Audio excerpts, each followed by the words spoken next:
नमस्कार, मैं विनीता।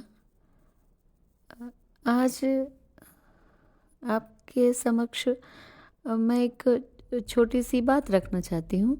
हालांकि जीवन में अनुभव हमेशा होते रहते हैं, लेकिन हम जब घर में रहते हैं तो उसके अनुभव होते हैं। बड़े बूढ़ों से हमें कुछ अनुभव मिलते हैं। जब हम घर से बाहर होते हैं तो वो अलग अनुभव होते हैं। जब हम घर में होते हैं, जितने सुरक्षित होते हैं, जितना हमारे चारों ओर सुविधाएं होती हैं, हमारे जीवन में उतनी ही कमी लगती है। आज एक छोटा छोटा सा किस्सा है। किस्सा नहीं कहेंगे, किसी के जीवन की यथार्थता है। अभी वर्तमान समय में स्कूल सुबह से हो गए हैं, 7:30 से। मैं क्लास में थी तो एक बच्चा 9 बजे आया।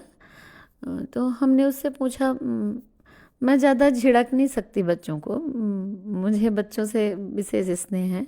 मैंने उससे बड़े अच्छे से पूछा कि क्यों लेट आए हो, तुम्हारा घर थोड़े है, क्या कर रहे थे? तो बोला, मैडम मैं बर्तन धो रहा था।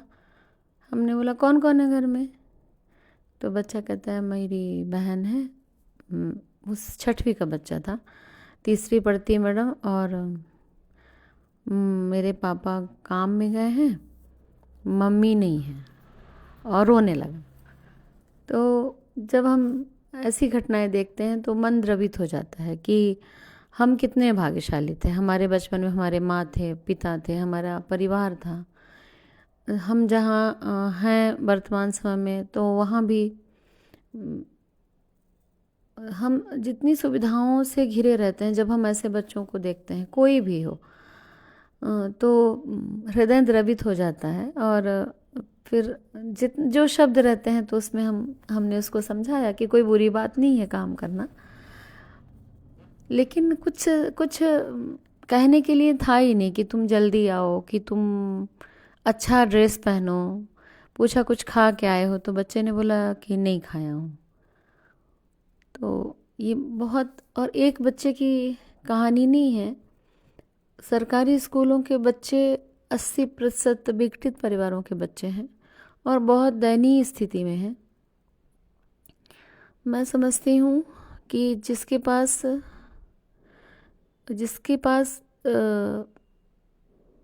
कुछ भी देने के लिए है, चाहे वो ज्ञान हो, चाहे कुछ भी वस्तु हो, जब वहाँ हम जाते हैं तब ही अनुभव कर सकते हैं। जब तक हम घर में रहते हैं तो हम बिल्कुल अनुभव नहीं कर सकते। जैसे हम जब घर में थे तो हम जिस उम्र में स्कूलों में पढ़ा करते थे, तो हम उसी अनुभव में टिके हुए थे, क्योंकि हमारा जीवन जब स्थिर हो जाता है या हमारे चारों तरफ सुरक्षाएं हो जाती हैं, तो हमने कभी सोचा भी नहीं था कि स्कूलों में ऐसा बदलाव हो गया। तो मुझे ऐसा लगता है, जब तक हम बात नहीं करते, मिलते नहीं हैं, जैसे हमारा कभी पहले ऐसा स्वभाव नहीं था किसी से घुलने मिलने का, तो कोई परिस्थितियाँ किसकी कैसी हैं इसका भी हमको कभी अंदाज़ा, कभी हमने कोशिश नहीं की। लेकिन जब हम किसी से बात करते हैं, जब वहाँ के बच्चों को देखते हैं कि माँ नहीं है, किसी के पिता नहीं है, इतनी दयनीय स्थिति है स्कूलों की कि आप शब्दों में कह ही नहीं सकते। बच्चे, उनके गार्जियन नहीं हैं, बचपन से ऐसी बुरी लतों में चले जाते हैं। एक शिक्षक 50 बच्चों को कितना देख सकता है? 50 मिनट भी नहीं होते पीरियड के, 45 मिनट होते हैं। तो बहुत बहुत मार्मिक, बहुत वैसी स्थिति है। भारतवर्ष की स्थिति वास्तविक रूप से देखना है तो स्कूलों में आप उन बच्चों से बात करें, आपका हृदय द्रवित हो जाएगा। लगने लगता है कि ईश्वर ने कितना अच्छा जीवन हमको दिया है। और मैं समझती हूँ, हम जब इनको देखते हैं तो वास्तव में संतुष्टि मिलती है। और अगर देखा जाए, बहुत ब्रांड में जाओ या लग्जरी में जाओ तो हम कभी संतुष्ट नहीं हो सकते। बस इतना ही। बहुत बहुत धन्यवाद।